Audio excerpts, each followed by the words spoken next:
Bonjour à tous et bienvenue dans ce nouveau Grand JT des Territoires. Voici tout de suite les titres de l'actualité. Au sommaire de ce journal, les inondations meurtrières en Espagne ont fait des ravages. Face à cette catastrophe, un groupe de citoyens de Moggio dans le sud-ouest se mobilise pour venir en aide aux victimes. Malgré les défis logistiques, nous suivrons leur initiative avec notre partenaire Via Occitanie. La vie chère, préoccupation de tous les Français, nous nous rendrons dans les rues de la capitale où la diaspora martiniquaise s'est mobilisée et a participé à une manifestation d'envergure. Nous y reviendrons avec notre partenaire Via ATV. Et puis les rats ne sont pas seulement la préoccupation des Parisiens. Nous nous rendrons à Marseille où la ville a trouvé une manière innovante et originale de lutter contre les rats en recourant à des furets, des prédateurs naturels, des rongeurs. Nous irons à la rencontre de la conseillère municipale déléguée chargée de cette lutte avec nos partenaires de la Provence. Enfin, dans ce journal, des images impressionnantes d'une nouvelle méthode chirurgicale révolutionnaire. Le CHU de Saint-Étienne a introduit un robot de la société Intuitive qui permet des interventions complexes avec une incision unique réduisant les cicatrices. On regarde ça en fin de journal.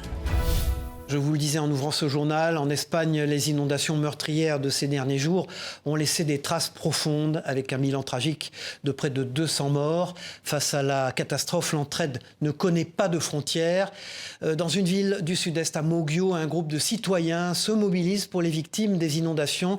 Direction les zones sinistrées malgré les défis logistiques avec notre partenaire Via Occitanie. Des petits pulls, des pantalons, comme je vous disais, des draps. Ils n'ont pas hésité une seule seconde. À la découverte du nouveau groupe Facebook Solidarité Valencia, ces habitants de Moggio ont rassemblé tout ce qui pourrait être utile pour les sinistrés. On est un peu loin, donc pour les aider, c'est pas évident. Donc là, j'avais du linge d'enfant, j'ai dit pourquoi pas. Merci beaucoup. Je vous en prie, avec plaisir. À l'origine de cette initiative, Eva, une Française d'origine espagnole, dont les parents, heureusement épargnés par la catastrophe, vivent à quelques kilomètres de Valence. Vêtements, matériel médical, nourriture, chaque contribution est la bienvenue. J'ai aussi mis en ligne le lien, le compte bancaire qui a été créé par la mairie en Espagne pour que les gens puissent envoyer s'ils veulent, même si c'est que 2 €. À ce jour, plus d'une centaine de kilos de dons ont été collectés. Objectif, transporter elle-même ces précieuses marchandises jusqu'aux zones sinistrées, malgré les défis logistiques considérables. On a une société qui nous propose de nous prêter son camion, on attend la confirmation. À Moggio, où réside une importante communauté ibérique, l'émotion est palpable, entre amertume et espoir. Alors ça a été très long Pendant 2 jours ils se sont retrouvés les habitants seuls et même des pompiers français qui ont été interdits d'aller là-bas, qui n'ont pas eu l'autorisation et certains sont allés sans autorisation. Et je trouve ça formidable. J'ai des amis qui sont là-bas, qui vivent là-bas, des Français installés là-bas, qui sont partis faire leur retraite là-bas. Il y a des gens qui disent sur les réseaux sociaux, qui ont des cadavres chez eux et que personne ne vient les voir pour les enlever. Quiero llegar a Valencia para ponerme las botas y ir a sudar. Cuando? Mañana, porque no había tren. Aujourd'hui, Valence n'est que désolation, avec des habitants partagés entre colère et incompréhension. Et puis nos voisins espagnols ne sont pas les seuls touchés par les pluies diluviennes. En Corse, la ville d'Ajaccio renforce sa protection contre les inondations avec les bassins de rétention de Peraldi et Alzou di Leva, des infrastructures conçues pour gérer les eaux pluviales et sécuriser les quartiers des Cannes et des Salines. Un investissement majeur pour faire face aux crues. Écoutez le maire de la ville au micro de notre partenaire sur place, Télépaésé. L'idée, c'est de ne pas subir, en fait, c'est d'orienter et de réaménager. Donc, nous avons aujourd'hui des opportunités en matière d'aménagement. Il faut tenir compte des erreurs du passé sur la question de l'urbanisation notamment, l'imperméabilisation des sols, le parti pris aussi de la revégétalisation, c'est un point très important. Et voilà, et l'idée, c'est de redonner beaucoup plus de fluidité dans la ville à travers, je dirais, la liaison interquartier. Préoccupation majeure des Français, la lutte contre la vie chère dans les Outre-mer, l'est aussi en Martinique. Et cela résonne jusque dans les rues de la métropole. À Paris, la diaspora ultramarine se mobilise et 3 représentants du Rassemblement pour la protection des peuples et des ressources afro-caribéennes, fraîchement arrivés en métropole, ont pris part à une manifestation de grande ampleur. Reportage de notre partenaire Via ATV. C'est un cortège impressionnant. En direction du ministère des Outre-mer, les Parisiens participant à la manifestation contre la vie chère avancent en masse avec 3 têtes que l'on connaît bien. Le Airprac est présent pour faire passer son message outre-Atlantique. Après les tables rondes, l'échec des tables rondes et que le peuple n'a pas été écouté, aujourd'hui on leur amène leurs problèmes à leur porte, à leurs pieds, et on veut voir si là aussi ils vont refuser de comprendre que le peuple a refusé ce protocole. C'est important parce qu'on a une population, on a un peuple ultramarin qui est aussi sur l'hexagone et qui, quand ils viennent en vacances aussi, c'est très difficile pour eux, ils le constatent comme nous-mêmes. C'est inadmissible que nous ayons des ultramarins qui viennent en vacances dans leur pays et qui viennent avec les valises remplies de denrées alimentaires. Malgré le protocole d'accord signé par tous les intervenants des tables rondes, sauf le Airprac, l'indignation ne semble pas s'affaiblir, comme le montrent les rues parisiennes cet après-midi. On a refusé de signer ce protocole, le peuple a refusé. Parce que ce que le peuple demandait n'a pas été satisfait. Pourtant bien parti, la manifestation s'est vue stoppée par les forces de l'ordre, positionnées à environ 600 mètres du ministère des Outre-mer. On vient pacifiquement, là où on a le droit, là où rien ne nous empêche de circuler. Et on nous dit, sans raison aucune, non. Aujourd'hui, comme nous le disons depuis le départ, nous voulons être reçus par toute personne qui peut jouer de son influence sur cette profitation, sur les prix dans l'alimentaire. Au même moment, chez nous, les yeux sont rivés sur la mobilisation parisienne. Pour les membres du Airprac présents au QG de Dillon, l'ampleur du mouvement hors Martinique est logique. Souvent, les personnes ont eu le sentiment que les ultramarins ne se sentaient pas concernés par la cause de la vie chère. Et le fait de ce rassemblement sur Paris prouve à tout le monde que les communautés, les ultramarins, sont concernés, se sentent concernés. Une indignation locale, mais aussi hexagonale, qui encourage l'association. Ça démontre également que tout le monde fait corps, tout le monde fait peuple pour dénoncer une exagération. Une marche a également eu lieu en Martinique et une opération rideau baissé s'est déroulée dans la zone de Petit Manoir. Elles sont bonnes pour la santé et les nutritionnistes vantent leur qualité nutritionnelle. Pourtant, les producteurs de noisettes sont en crise cette année, pris en tenaille entre insectes ravageurs et pertes financières.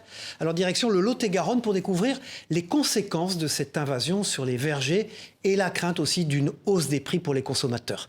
Un reportage de TV7, la chaîne du groupe Sud-Ouest. Sur l'exploitation de Jérôme, des noisettes. En apparence parfaite, certaines ne sont en fait pas comestibles. Ce sont des amandons qu'on les ressaigne comme ça. Voilà. Et donc en fait, quand on les retourne, tous, nous voyons bien que ce sont des amandons qui ont été piqués par la punaise. On voit des nécroses blanches qui sont des piqûres de punaise. Cette année, cet agriculteur n'a pu que constater les dégâts causés par 2 insectes ravageurs, le balanin et la punaise diabolique. On estime que la récolte moyenne d'un hectare de noisetier, suivant l'année, suivant les conditions climatiques, on est entre 2,5 tonnes et 3,5 tonnes de noisettes à l'hectare. Cette année, moi je suis à 1,5 tonne de moyenne et il y a des producteurs qui sont à 800 kg de moyenne. Face à ces nuisibles, les agriculteurs sont impuissants.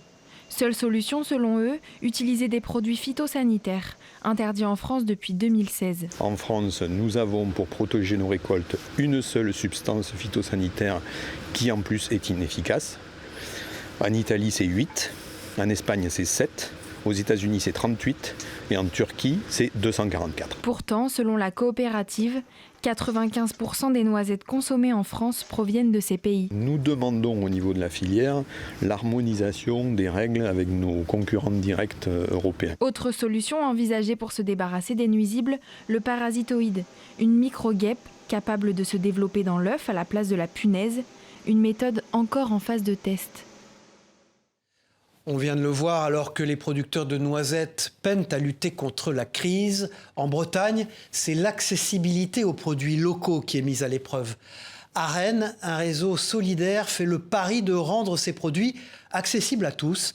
Notre partenaire TVR propose de découvrir un réseau qui chaque mois attire de plus en plus de bénéficiaires des quartiers populaires. Regardez. À peine installés, les bénéficiaires du vrac à Rennes attendent leur commande du jour. Passés il y a 2 semaines sur Internet ou dans les centres sociaux affiliés, tous viennent faire leur marché. On vient ici parce que ça nous permet d'avoir des tarifs qui sont plus adaptés par rapport à notre budget. Je dirais, je sais pas moi, au moins 25% moins cher. Soutenue financièrement par une dizaine de partenaires, l'association se déplace chaque mois dans ses 5 points de distribution. Bréquigny, Rennes 2, Le Blône, Villejean et Maurepas. Pour garder le rythme et maintenir des prix compétitifs, le vrac peut compter sur un réseau solide de fournisseurs. Donc là, ça va être le pain et les œufs pour les produits locaux. On a aussi du fromage et des légumes qui sont produits localement. Ça va être 7 producteurs locaux. Et après, je passe aussi des commandes auprès de 5 grossistes qui vont nous fournir soit des produits d'hygiène et d'entretien, soit les produits secs. Ça a du sens aussi pour eux. Ça leur permet de savoir qu'ils touchent des publics qu'ils ne toucheraient pas habituellement. Et du coup, ça leur fait plaisir aussi parce que ça donne un sens autre à leur activité. Derrière leur comptoir, les bénévoles font tourner la machine. Comme Marie-Renée, ils sont une quinzaine à chaque distribution. Pour elle, le vrac est un succès. Il y a beaucoup plus de gens à venir puisqu'on se rapproche des quartiers populaires. Comme c'est des produits raisonnés et en direct, je crois que c'est ça qui leur plaît aussi. Pour ce mardi après-midi, au pôle associatif de la Marbaudet, 80 commandes ont été délivrées. Va-t-on leur couper la voix? Alors que la survie des médias locaux est en jeu, les radios associatives françaises risquent un gros silence. Exemple avec ce reportage en Haute-Savoie où des stations craignent de devoir couper l'antenne face à la baisse de leurs subventions. Un reportage d'Emmanuel Jo pour notre partenaire 8 Mont-Blanc sur place. Salut à tous, direction aujourd'hui la station de Setnex, proche. C'est une voix et une chronique bien connue des habitants de l'Albanais.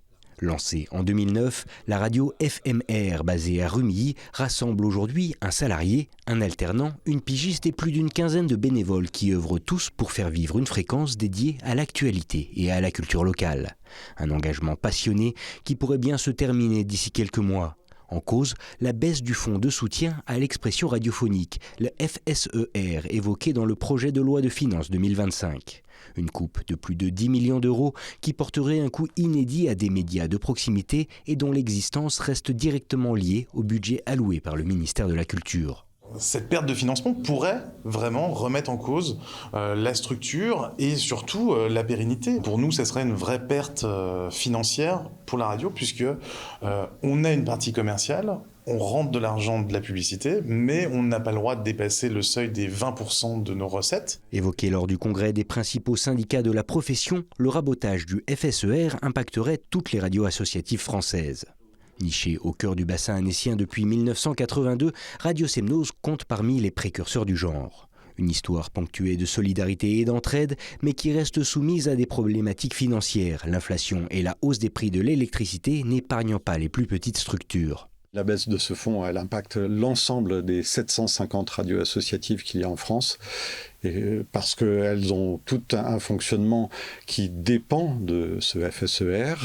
Alors, avec des pourcentages qui varient selon les radios, on pourra dire entre 30 et 70% à peu près. Mais ça représente en fait, en gros, un salaire par radio. Et donc, pour Radio Semnoz, 2 salariés, plus quelqu'un qui travaille pour nous en tant qu'auto-entrepreneuse. Ça signifie que de toute façon, il va falloir diminuer la masse salariale, probablement d'un emploi. Un combat qui devrait se poursuivre en tout cas jusqu'au 15 novembre prochain, date du vote à l'Assemblée nationale du projet de loi de finances pour l'année prochaine. D'ici là, tous les acteurs de la filière tenteront d'alerter les différents députés pour sauver les quelques 3000 salariés qui composent aujourd'hui le tissu des radios associatives françaises. Vous l'avez vu dans les titres, à Marseille, la ville mise sur des solutions plus sauvages pour lutter contre la prolifération de rats dans les parcs. Alors fini les produits chimiques et place aux furets. Ces prédateurs naturels, ce sont des rongeurs, sont désormais envoyés en mission pour éradiquer le fléau. Une méthode innovante et éco-responsable aussi qui permet de garder un contrôle sur les nuisibles tout en respectant l'environnement. Une véritable chasse aux nuisibles, tout en douceur. Et Aïcha Gedjali, la conseillère municipale déléguée à la lutte contre les nuisibles, a donné plus de détails à notre partenaire La Provence. Écoutez. On a expérimenté ça en 2022. On a trouvé que c'était plutôt efficient puisqu'on a sorti à peu près une centaine de rats. Bon, une première expérimentation, c'était plutôt pas mal, même si évidemment à l'échelle de la ville de Marseille, ça n'a rien à voir. C'est un dispositif qui va être complémentaire avec déjà ce que nous on fait à la ville. Et surtout qui utilise pas de produits agressifs pour la santé humaine. Donc le but c'était de pouvoir mettre en place ce dispositif qui soit complémentaire avec ce qu'on fait déjà à la ville. Dans un monde où la chaleur humaine se fait parfois rare, voici un lieu où l'on sert des sourires à prix mini. À Troyes, le Fraternel, c'est son nom, fête son premier anniversaire en offrant bien plus que des boissons, des moments de partage à l'heure où on en a le plus besoin. Notre partenaire Canal 32 s'est rendu dans ce café où la solidarité se verse à chaque tasse. Regardez ce reportage. Le Fraternel souffle sa première bougie. Situé à proximité de la place de la Bourse, ce café est tenu par le Secours catholique. L'équipe de bénévoles tire un bilan très positif de cette première année d'ouverture. Quand on a réfléchi à l'idée d'ouvrir ce lieu, c'était d'avoir un lieu mixte et ouvert à tous. Le pari est plutôt tenu. On a à peu près 200 passages par mois. On est content pour une première année. Je suis une heureuse bénévole, ou une bénévole heureuse.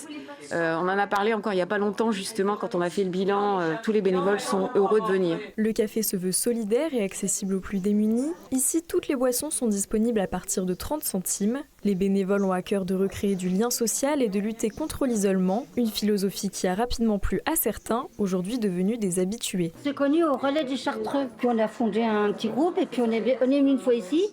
Et maintenant, je trouve que pour les personnes qui sont isolées, qui sont tout seuls, c'est un lieu de rencontre pour qu'ils puissent partager, jouer et discuter. Voilà. Les bénévoles ne se contentent pas de servir les cafés, ils prennent aussi le temps de discuter avec les clients. Une personne qui a eu besoin de se confier très longtemps et qui a passé un très long moment à parler, en fait, plus ou moins en individuel, et qui m'a dit finalement ça m'a fait aussi bien qu'une séance de psy. Jeux de société, lecture de contes, atelier tricot. Autant d'animations qui dynamisent le café. À l'avenir, l'équipe espère continuer d'en organiser toujours plus. Aujourd'hui, le Fraternel fonctionne en grande partie grâce aux dons faits au Secours catholique. Le café accueillera d'ailleurs l'association le 17 novembre à l'occasion de sa collecte annuelle. Cette semaine, c'était Hubert Védrine qui était l'invité de Face au territoire sur TV5 Monde. L'ancien ministre des Affaires étrangères a répondu à nos questions et notamment au fait que 2 présidents des États-Unis, Joe Biden, président en exercice, et Donald Trump, qui ne sera président que le 20 janvier, sont aux manettes du pays. Qu'en pense-t-il ? Écoutez Hubert Védrine. Joe Biden est toujours président jusqu'au 20 janvier à midi. Peut-il mener des actions militaires, prendre des décisions très importantes ? Et comment cela se passe-t-il avec le président élu, qui est Donald Trump ? Est-ce que ces contradictions qui peuvent apparaître sont préjudiciables et comment on organise ça ? Ils ont l'habitude quand même, les transitions. L'élection est toujours en novembre et l'entrée à la Maison-Blanche le 20 janvier. Ça s'était mal passé la dernière fois entre Trump et Biden. Oui, Trump avait refusé d'assister à l'inauguration de Biden. Oui, mais c'est anecdotique ça. Bon, en gros, Biden ne peut rien décider d'important là maintenant, déjà avant d'ailleurs. Fait plusieurs mois. C'est le fameux lame duck, c'est-à-dire ce canard boiteux, ce président qui n'a plus de pouvoir. C'est les 2 dernières années, c'est pas les 3 dernières semaines. Donc vous prédisez qu'une transition du pouvoir se passera de manière correcte. Vous ne voyez pas de problème. Pas correcte, mais c'est une période d'incertitude, mais elle porte plutôt sur le fait de savoir si Trump va déjà annoncer des choses, prendre des initiatives. La question, c'est plutôt sur Trump que sur Biden, dans la période immédiate, là. Avec des faits divers à répétition dans l'actualité, lorsqu'il s'agit de retrouver une personne disparue, chaque seconde est précieuse. À Oncerville, dans la Meuse, les équipes de dressage canine mettent au point un entraînement de haute précision qui permet d'affiner le flair de leurs chiens pour traquer la moindre des traces. Plus de précision avec notre partenaire Puissance TV sur place. C'est une journée d'entraînement pas comme les autres. Laisse en main, les équipes cynotechniques de la Marne et de la Meuse entraînent leurs chiens autour de plusieurs activités. Le pistage, suivre l'odeur d'une personne, et la quête, retrouver une victime. Un jeu pour le chien, mais également un exercice difficile. L'environnement est très important par rapport au pistage, en fonction de la surface sur laquelle le chien va travailler, le brouillage avec les gens qui passent, il y a toujours du brouillage et la durée. aussi. C'est très important le délai entre le moment où on a tracé la piste d'entraînement et le moment où le chien est passé. Le maître et son chien forment un binôme indissociable, mais avant d'être breveté pour le pistage, il faut d'abord passer par une formation. Pour former un chien, il faut compter à peu près 2 ans. Pour être breveté en ce qu'on appelle en questage et en décombre, donc pour pouvoir intervenir sur des effondrements ou sur de la recherche de victimes égarées. Et la piste, c'est encore une année supplémentaire. Réalisés 2 fois par mois au minimum, ces exercices sont importants pour perfectionner la lecture du chien lors de cas concrets. La difficulté et le temps de piste sont eux aussi allongés au fur et à mesure de l'année. C'est un travail qui se fait sur plusieurs années. Et on apprend de par ses réactions à voir les différentes pistes qu'il peut relever. Et en fonction de ses réactions, on adapte notre comportement pour pouvoir le guider au mieux. L'équipe cynotechnique de la Marne compte 6 pompiers. En Meuse, ils sont au nombre de 2. C'est une nouvelle journée d'entraînement bien remplie pour les maîtres et leurs compagnons, en vue de la formation de pistage qui aura lieu en fin d'année. Pour ceux qui sont accros aux réseaux sociaux, et il y en a beaucoup, ces 3 figures mythologiques ont captivé 1,2 million de spectateurs lors de leur déambulation dans les rues de Toulouse. Après leur passage, ils ont été transférés à la halle de la Machine où ils sont visibles de l'extérieur et à l'intérieur avec un accès payant. Image de notre partenaire sur place, La Dépêche. Dans une région prisée des touristes, la mobilité douce prend le large. Depuis l'été 2023, un bateau navette traverse la Dordogne pour relier Mozac et Grand Castan à Calais. Une solution pratique et gratuite pour les riverains et les visiteurs qui soutient le développement des transports verts dans un territoire touristique de premier choix. Un reportage de nos équipes de Territoires Audacieux, regardez. Cela faisait plus de 100 ans qu'elles étaient séparées par la Dordogne. Les communes de Mozac et Grand Castan et de Calais sont à nouveau reliées grâce à ce bateau-navette qui sillonne la rivière depuis 2023. Ça va ? Ça va fonctionner. C'est un endroit où on ne venait pas parce qu'on ne pouvait plus circuler. Et là, c'est un endroit où l'on vient parce qu'on peut continuer son chemin. On peut s'arrêter au restaurant au Bella Ciao. On peut profiter des quais. On peut profiter des différentes marches, des itinéraires de randonnée. On peut aller voir les communes aux alentours. Donc vraiment, ça devient une étape et non pas un endroit où on ne sait plus où aller. La traversée est gratuite tout l'été et peut embarquer 9 passagers à la fois. Un véritable outil d'attractivité pour les touristes qui peuvent également y emmener leur vélo sur certaines tranches horaires. Pour les riverains tels que Véronique, la navette agit comme un simplificateur de trajet. Alors moi, ça me permet d'aller chez mes amis qui habitent juste en face de la rive et ça m'évite de faire 10, 20, 40 km. Ce bac et ses 200 mètres de traversée sur la rivière Dordogne constituent également une attraction touristique à part entière. Pour financer cet ouvrage issu de l'époque napoléonienne, ainsi que la cale d'amarrage et le pilote salarié, la communauté de communes des Bastides Dordogne-Périgord, l'État, le département de Dordogne ainsi que la région Nouvelle-Aquitaine ont été rejoints par EDF. La berge a été aménagée de ce côté-là pour donner un accès à la Dordogne, une cale à bateau. L'aménagement est maintenant terminé, la partie est végétalisée, il y a un arbre qui a été planté, et là, ici, la ripisylve, la végétation de bord de l'eau, est maintenant florissante. Quand la chirurgie robot-assistée révolutionne les soins que l'on peut nous prodiguer, le CHU de Saint-Étienne a introduit récemment un système chirurgical mini-invasif qui marque une avancée majeure.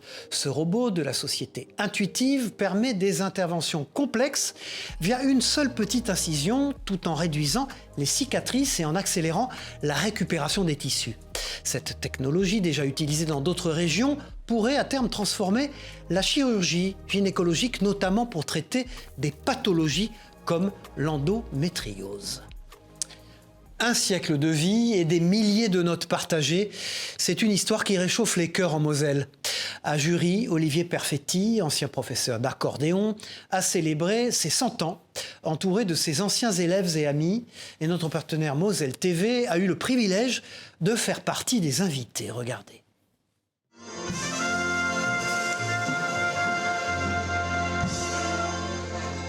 Voilà, bon anniversaire à Olivier.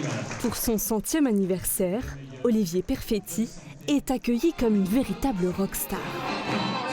Professeur d'accordéon des années 40 aux années 60, L'homme a transmis son amour pour l'instrument avant à des dizaines d'élèves mosellans. C'est le grand plaisir. Et en plus, je les ai eus enfants. Ça compte beaucoup de les avoir enfants. Âgés d'une dizaine d'années à l'époque, aujourd'hui ces élèves ont bien grandi. Et plus de 60 ans après, ils restent tous marqués par ce professeur d'exception. On apprenait tout en fait. On avait de la théorie, on avait de la lecture musicale, on avait du solfège, on avait des exercices et je trouve qu'il était vraiment exigeant et très pédagogue. Il m'a emmené faire des concours à droite, à gauche, à Paris, et ainsi de suite, ainsi de suite. Et j'ai toujours été considéré comme un de ses meilleurs élèves. C'est lui qui m'a vraiment mis le pied à l'étrier, si on peut dire, qui m'a donné le goût de cet instrument et ce qui m'a permis après d'avoir une belle carrière musicale avec des rencontres extraordinaires. Son amour pour la musique et l'accordéon, voilà peut-être le secret de longévité d'Olivier Perfetti. Voilà, c'est la fin de ce journal. Merci à tous de l'avoir suivi. On se retrouve très vite pour une nouvelle édition du Grand JT des Territoires. Au revoir à tous.